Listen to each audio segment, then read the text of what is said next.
Je vais maintenant appeler Ahmed Naseri à nous présenter le prochain sujet. Bonjour à tous, bienvenue à cet événement.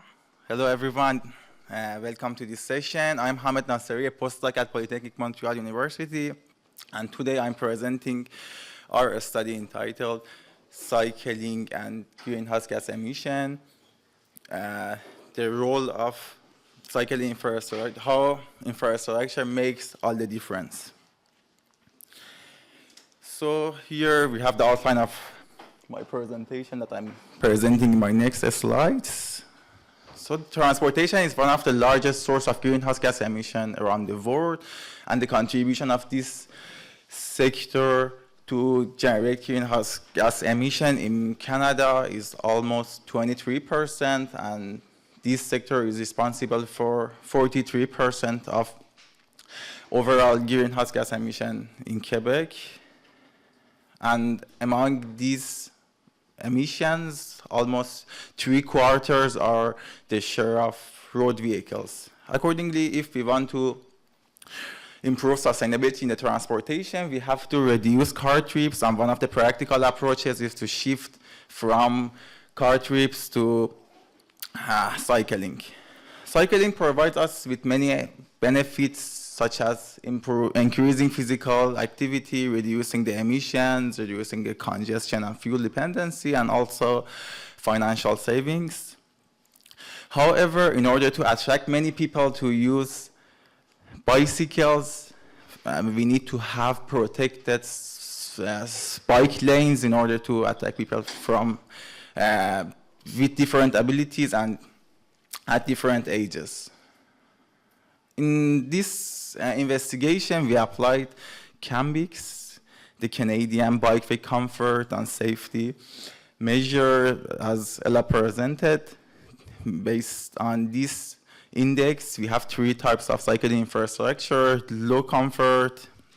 The cyclists should share the roads with drivers. The medium comfort, they need to share the roads with pedestrians and other users such as skateboarders. And we have high comfort, which is dedicated lane for them. And based on this data set, we can calculate the lengths of each category of cycling infrastructure around each individual.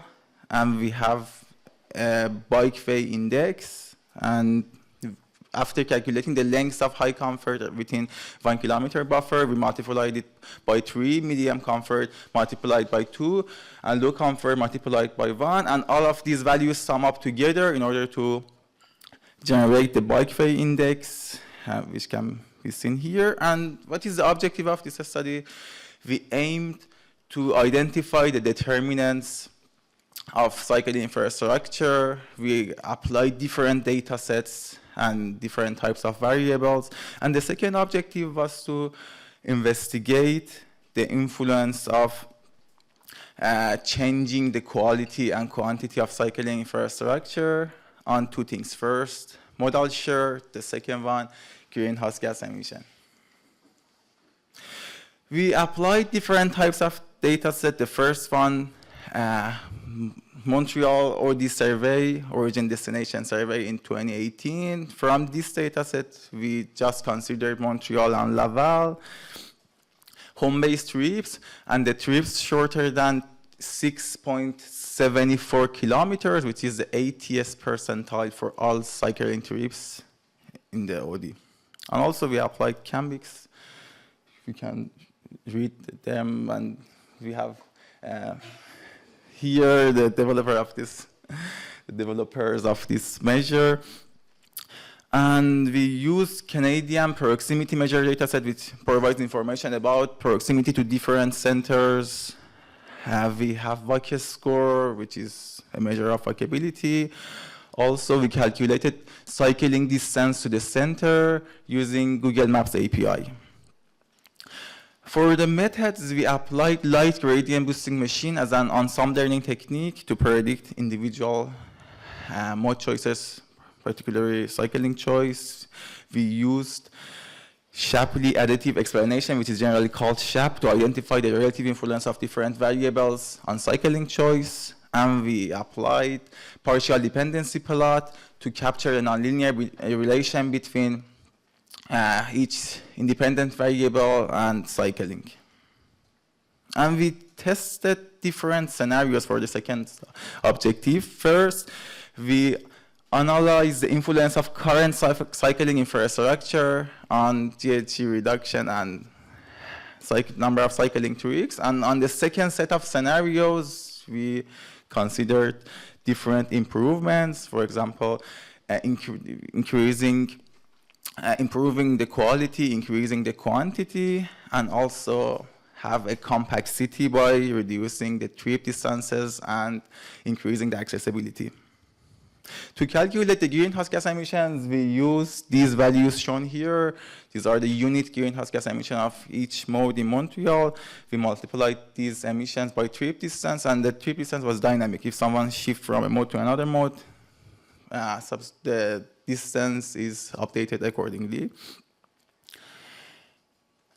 And here we have the results. As can be seen, men are more likely to cycle in Montreal, which is different from many other cities around the world, such as Osaka in Japan, Munich, Berlin, Hamburg in Germany. And it might be related to cycling infrastructure, because previous studies showed that women are more likely to cycle if they have dedicated cycling infrastructure. Also, higher VAC scores,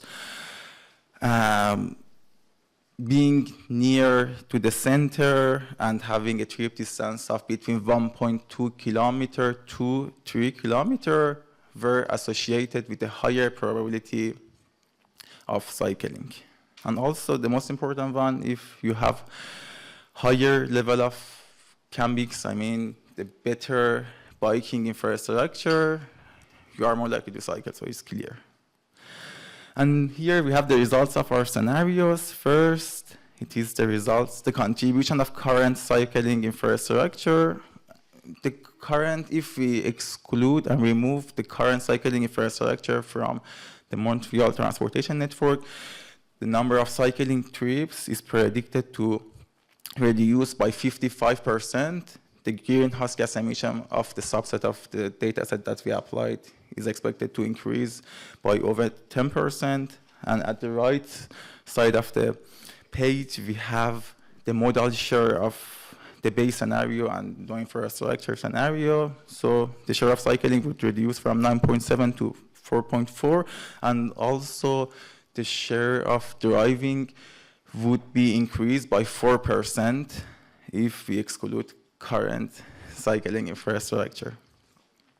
And then we design different scenarios for shifting from low comfort to medium, medium to high, low to high comfort cycling infrastructure, and the mix of these scenarios at different levels. So by increasing the level of shift from lower comfort level to higher level, you can see that the greenhouse gas emission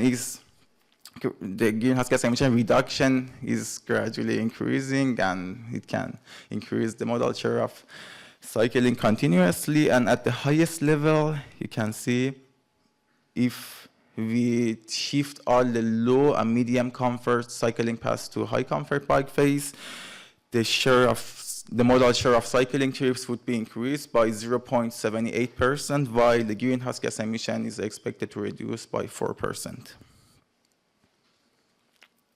And also, the number of cycling trips is expected to increase by 8.1% if we replace all the low and medium comfort cycling paths with high comfort ones. And also, the share of driving would be reduced by 2%.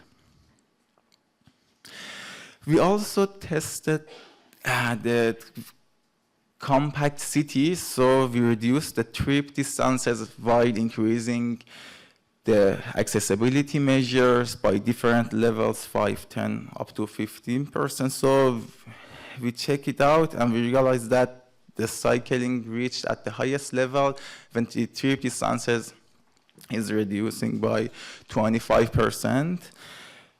And in this scenario, if we reduce the trip distances by 25% and have a more compact city, the number of cycling trips would be increased by 25, and the share of greenhouse gas emission would be reduced by 55%. And from this amount, 10.4% is the contribution of modal shift. And also, the number of the modal share of cycling trips would be increased to 12% from 9.66. And also, the share of driving would be reduced by almost 4%. So here I have a summary for you from my presentation. So being a man, age between 13 to 23, having a higher VAC score, better cycling infrastructure, and being closer to the city center and having a trip distance of between 1.2 to 3 kilometers are associated with a higher probability of cycling in Montreal and Laval. Also, the current cycling infrastructure is responsible for increasing the modal share of cycling by 5.3% and reducing the share of driving by almost 4% and reducing the GHG by 10.2%. And also, if we reduce the trip distances, the number of cycling trips would be increased by 25%, and the GHG emission would be reduced by 29%. And if we convert low comfort and medium comfort cycling paths to high comfort, the GHG emission for the subset of the data that we use is expected to reduce by 3.92, while the number of cycling trips is expected to increase by 8.1%. So here you can read our paper, and if you have any questions, then we can discuss. Also, if you are interested to read more from our research group, you can follow me on LinkedIn and read my papers on Google Scholar. Thank you for your attention.